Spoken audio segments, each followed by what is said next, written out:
నేను బీజేపీని అసలు లెక్క చేసే పరిస్థితి లేదన్నట్టు క్లియర్గా మనకు క్లియర్ కట్గా తెలిసింది.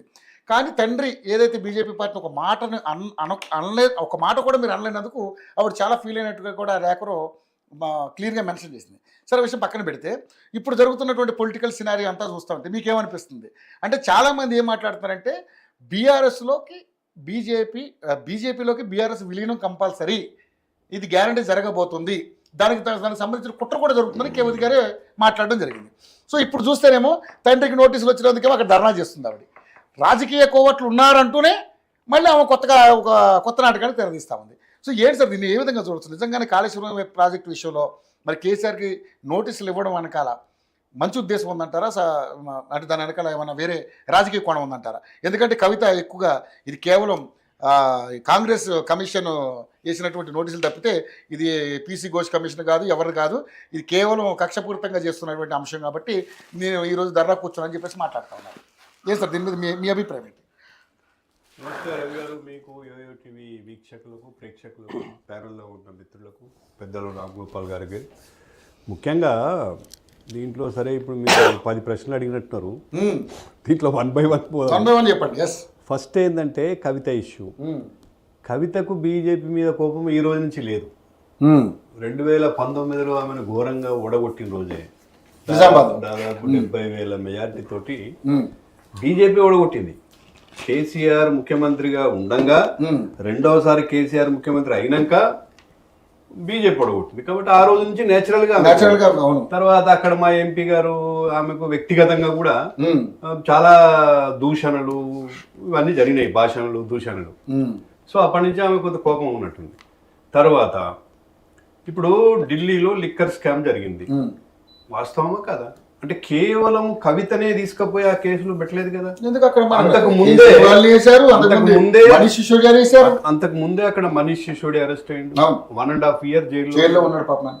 స్వయంగా ముఖ్యమంత్రి అరెస్ట్ అయ్యిండు, తర్వాత అక్కడ ఇంకో మంత్రి అయిండు, తర్వాత కవిత అయింది. అసలు లాస్ట్ అరెస్ట్ అయిందే కవిత. సో విషయం ఏంటంటే అక్కడ ఏమీ లేకుండానే చేసారంటే ఇంకేమైనా అర్థం ఉందా? అంటే ఇక్కడ బీజేపీ ఒక పాయింట్ సార్, మీరు కవితను అరెస్ట్ చేయడం అంటే కవితను అరెస్ట్ చేయడం వెనకాల బీజేపీ బీఆర్ఎస్ ఒకటే అని ఒక బ్యాడ్ ఏదో ఒక వార్త బయట చెక్కలు కొడుతుందో, అది రేపొద్దున మనం అరెస్ట్ చేయకపోతే నిజంగానే బీఆర్ఎస్ బీజేపీ ఒకటే అనే వాయిస్ బయటకు వెళ్తుందని ఉద్దేశంతో మీరు అరెస్ట్ చేశారనేది రకరకాల మాట్లాడుతున్నారు. అదే చెప్తున్నా సార్, ఆ కేసు కేవలం కవిత మీద లేదు. ఆ లిక్కర్ కు సంబంధించినటువంటి ఏదైతే స్కామ్ జరిగిందో అందులో దాంట్లో ఇన్వాల్వ్ అయిన వాళ్ళందరి మీద కేసు అయింది, ముఖదాని మీద కాలేదు కదా. బీజేపీ చెప్తే హైకోర్టు కానీ సుప్రీంకోర్టు కానీ నెలల తరబడి జైల్లో ఉంచుతారా? అక్కడ ఏమి మ్యాటర్ లేకుండానే, ఏమి ఆధారాలు లేకుండానే, ఏమి సబ్జెక్ట్ లేకుండానే జైల్లో పెట్టేస్తారా? నాకు చెప్పండి.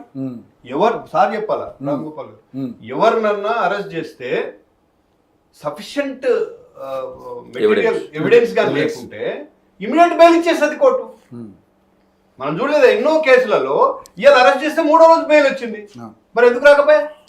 కాబట్టి ఏంటంటే ఆమెకు బీజేపీని బ్లేమ్ చేయడం అనేది కేవలము ఆమె రాజకీయ అస్తిత్వం కోసమే. ఈరోజు ఇప్పుడు మన సినిమాలలో చూస్తుంటాము, ఓన్లీ హీరోని పెట్టి సినిమా తీయరు, కంపల్సరీగా విలన్ ఉంటాడు. ఓ మంచివాడిని కూడా విలన్ గా చూపిస్తూ ముందు విలన్ అనేటోడు ఏం చేస్తాడంటే హీరోనే విలన్ గా ప్రొజెక్ట్ చేసే ప్రయత్నం చేస్తుంటాడు.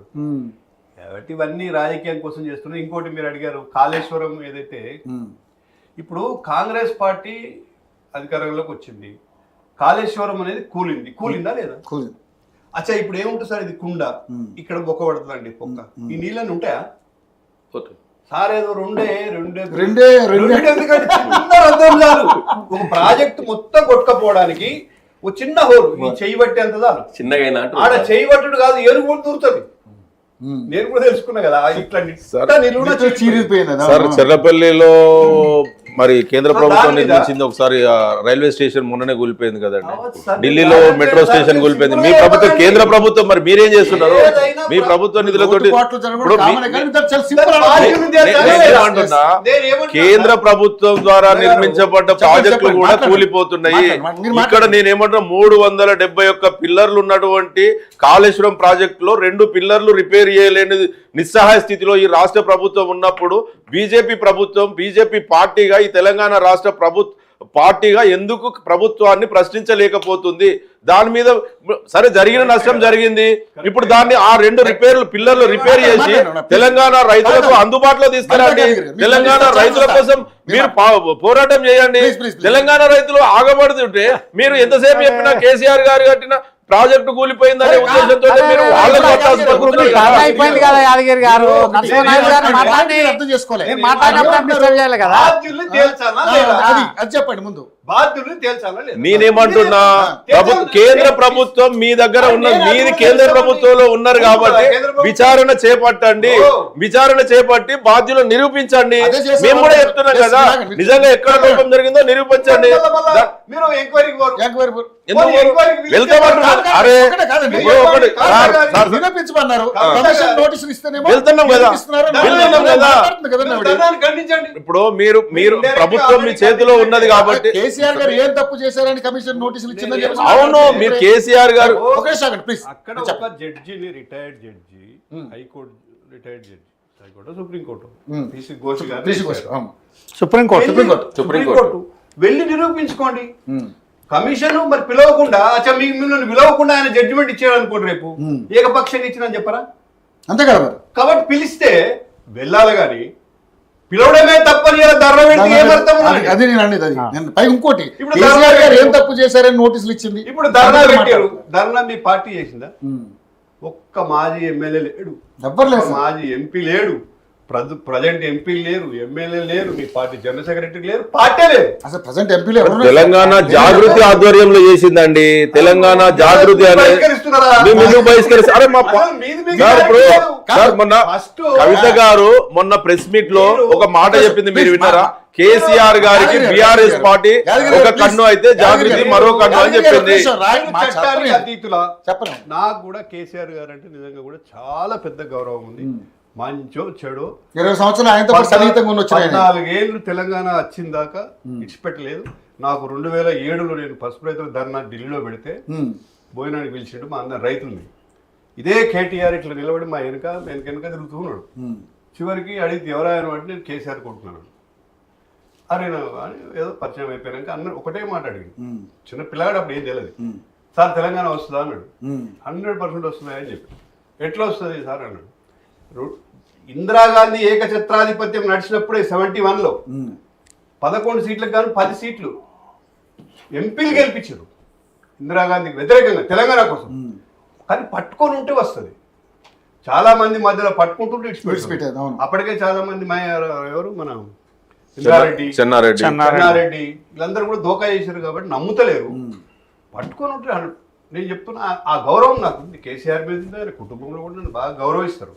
కానీ ఇక్కడ ఏమైందంటే ఈరోజు ఆడ నిజంగా మావాడు చెప్పింది కదా 4 పత్తాల ఆట నడుస్తుందని, 3 ముక్కల ఆట అయితే గ్యారంటీగా నడుస్తుంది. 3 ముక్కల ఆట ఇప్పుడు పాపం నిజంగా కూడా మరి అన్న ఎటున్నాడు అది ముందు లేకుంటే మీ డైలాగ్ మామూలుగా మేమందరం కేసీఆర్ గారి నాయకత్వంలో పనిచేస్తున్నాము. ఇదందరం కేసీఆర్ గారి నాయకత్వంలో కేసీఆర్ గారు వెంటే ఉన్నాం మేమందరం. మా మేడము అంటే మాకు బాగా గౌరవం. మా ఇంటి కోడలు నేను ఆమెతో కలిసి పనిచేస్తుండే. నిన్నటి దాకా ఏ మీటింగ్ పెట్టినా ఒక 5-6 ప్రముఖులు ఆయన ఉంటుండే. మా శ్రీధర్ అని ఉంటుండే, నిజామాబాద్ జిల్లాలో ఒక ఆయన ఉంటాడు, గ్రంథాలయ సంస్థ చైర్మన్. తర్వాత ఎమ్మెల్సీ ఉంది పివి నరసింహారావు బిడ్డే కూతురు ఎమ్మెల్సీ కంపల్సరీగా ఉండేది. తర్వాత ఇట్లాంటి చాలా మంది వచ్చేది ఉండేది. ఇవాళ ఒక్కరికి అనిపిస్తలేదు. అది బీఆర్ఎస్ పార్టీ ప్రోగ్రామ్ అయితే బీఆర్ఎస్ పార్టీ వాళ్ళు ఉంటారండి. పార్టీలో అంతర్గతంగా పెద్ద సంక్షోభం నడుస్తున్నాం. దీన్ని డైవర్ట్ చేయడం కోసము బీజేపీని బూచిగా చూపిస్తూ అసలు మిమ్మల్ని ఎవరు కలుపుకుంటారండి? మిమ్మల్ని కలుపుకుంటేనే మాకు 8 సీట్లు వచ్చినాయా? బీఆర్ఎస్ కు సంబంధం లేకుండా 8 పార్లమెంట్ సీట్లు గెలిచినాం కదా, రేవంత్ రెడ్డి గారి సహకారంతో గెలిచినాం కదా. వాళ్ళేమో మీ సహకారం అంటారు, మీరేమో ఆయన సహకారం, ఇద్దరు కలిసి ముందు తెలుసుకోరు. అసలు నేను చెప్పనా, వాళ్ళకి 8 సీట్లు రావడం కారణం మీరేం మాట్లాడతారు సార్? మీరు ఇండైరెక్ట్ గా సపోర్ట్ చేశారు. మళ్ళీ రవి గారు డైరెక్ట్ లేదు, 35% ప్రజలు డైరెక్ట్ గా మా వెనుక ఉన్నారు.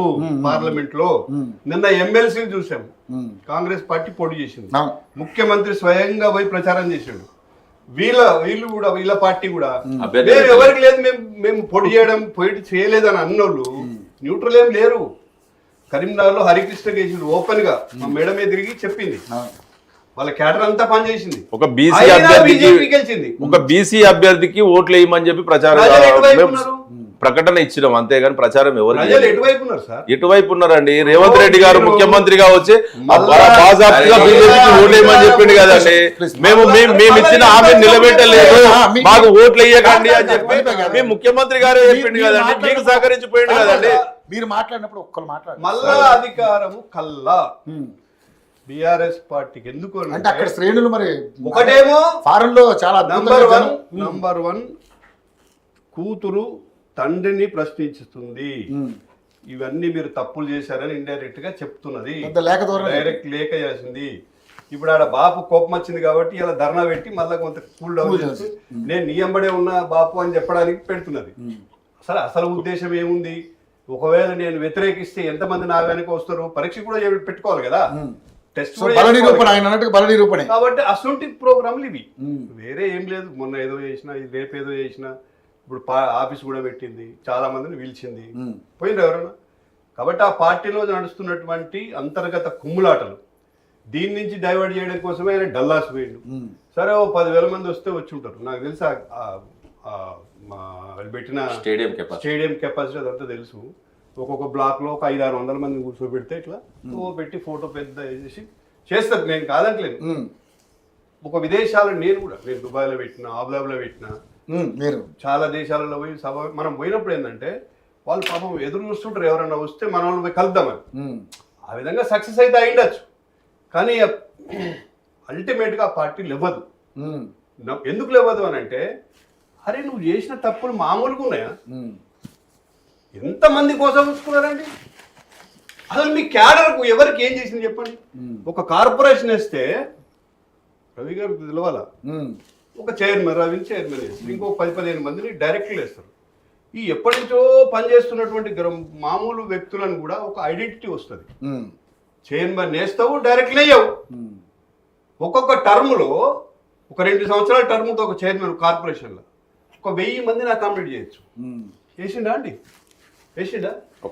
ఆయన ముళ్ళు ఏమైనా పోద్దా? వానికైతే గుర్తింపు వస్తుంది కదా ఆ పార్టీ. అదే చైర్మన్లకు ఆ జీతం ఏమైనా ఇచ్చిండో, జీతం కూడా కొందరికి ఇయ్యలే. మైనార్టీ కమిషన్ కి ఈ రోజు జీతం ఇయ్యలే, వాళ్ళు ఇప్పటికి కోట్ల కేసు వేసారు. మైనార్టీ పేరుకే చైర్మన్ వీడి సొంత కారు పెట్టుకోవాలా, నెలకు ₹1,00,000 ఖర్చు పెట్టుకోవాలా, నువ్వు ఇచ్చే 1,00,000 కూడా ఇవ్వవు. ఎందుకు చెప్తున్నా అంటే, అసలు నీ పార్టీలో నీ ఎమ్మడి తిరిగిన సంవత్సరాల తరబడి నువ్వు ఎవరికి ఏం చేసినావు? 5 తప్పితే ఇంకెవరు అభివృద్ధి చెందలే. అది అదంతా లోకమంతా కోడే కూర్చుంది కదా, కళ్ళకి కనిపిస్తుంది కదా. కాబట్టి ఆ పార్టీలు ఇవ్వదు. దీని గురించి మీరు మర్చిపోండి. చట్టానికి ఎవరి అతిథులు కాదు. ఆయన పోతాడు కూడా. కేసీఆర్ ఎంక్వైరీకి పోతాడు, ఆయన వలన ఆయన వినిపిస్తాడు. సరే బ్లడ్ కమిషన్ రిపోర్ట్ అప్పటిదాకా ఓపిక లేకుండా ఈ ధర్నాలు ఏందండి? ఏమర్థం చెప్పండి. అదే అంటే చట్టానికి మా బాపు అతీతుడు, తెలంగాణ తెచ్చిండు, అది వేరే సబ్జెక్టు. అందరూ కూడా దాన్ని గౌరవిస్తారు. అధికారం ఇచ్చినా ఇవ్వకపోయినా తెలంగాణ తెచ్చిన వ్యక్తిగా గౌరవిద్దాం. చట్టాన్ని అయితే మనము అనుసరించాలి కదా, చట్టాన్ని పాటించాలి కదా. కాబట్టి ఏదైతే ఉందో ఇప్పుడు బీజేపీని చూపించడం అనేది అది ఆమె కేవలం రాజకీయం కోసము, వాళ్ళ అంతర్గత ఆమెకున్న అసలు డిమాండ్లు వేరే ఉన్నాయి. అవి కూడా త్వరలో బయటపడే అవకాశం ఉంది. డిమాండ్లు వస్తాయి, సమయం వచ్చినప్పుడు అవి కూడా బయటకు వస్తాయి. మరి ఏమైనా ఆస్తి పంపకాలన్నాయా, అధికార పంపిణీయా, ఏదో ఆల్రెడీ కేటీఆర్ని ప్రెసిడెంట్ చేయడానికి నిర్ణయించుకున్నాడు కాబట్టి ఇదంతా కూడా జరుగుతుంది అనేది ఒక నడుస్తుంది. అదంతా వాళ్ళ పార్టీ అంతర్గత విషయం, మాకు దాంతో పని లేదు. కానీ మా మీద ఆరోపణ చేయడం మానుకోవాలనేది మా విజ్ఞప్తి. రైట్ రాంగోపాల్ గారు, మొత్తం ఎపిసోడ్ అంతా విన్నారు. కానీ నిజంగానే అంటే ఇప్పుడున్నటువంటి రాజకీయాల విషయంలో ఒక రాజకీయ విశ్లేషకుడిగా నిజంగానే అంటే కోటపాటి నరసింహారెడ్డి గారు కానీ, రవి గారు కానీ ఎవరేమన్నా సరే, వీళ్ళ పార్టీ వాళ్ళు ఎలాగా మేము అధికారంలోకి వస్తాం, 3వ మాదే అధికారం, ఇంకెంతకంటే బంపర్ మెజార్టీతో గెలుస్తాం అనుకోవడం వాళ్ళది తప్పదు, మనం మాట్లాడుకోవాలి. కానీ అధికార పార్టీలో ఉన్నటువంటి కాంగ్రెస్ పార్టీ కానీ, తర్వాత ఇప్పుడు అధికారం కోసం వీళ్ళూరుతున్నటువంటి అంటే ఒక్కసారి ఛాన్స్ కోసం వెయిట్ చేస్తున్నటువంటి బీజేపీ పార్టీ కానీ సరే, వాళ్ళు ఇక లేవదో పార్టీ పని అయిపోయిందని అంటున్నారు. కానీ నిజంగానే వాళ్ళ కుటుంబ వ్యవహారాలు చూస్తుంటే పార్టీ కాస్త ఇబ్బంది పడే అవకాశం ఉంది కాబట్టి ముందు వాళ్ళ పంచాయతీ తేల్చుకున్న తర్వాత ప్రజల్లోకి వెళ్ళాలి. సో ఏమనిపిస్తుంది మీకు? ముందుగా మీకు పెద్దల నరసింహనాయుడు గారికి, మన యాదగిరి గారికి, రవి గారికి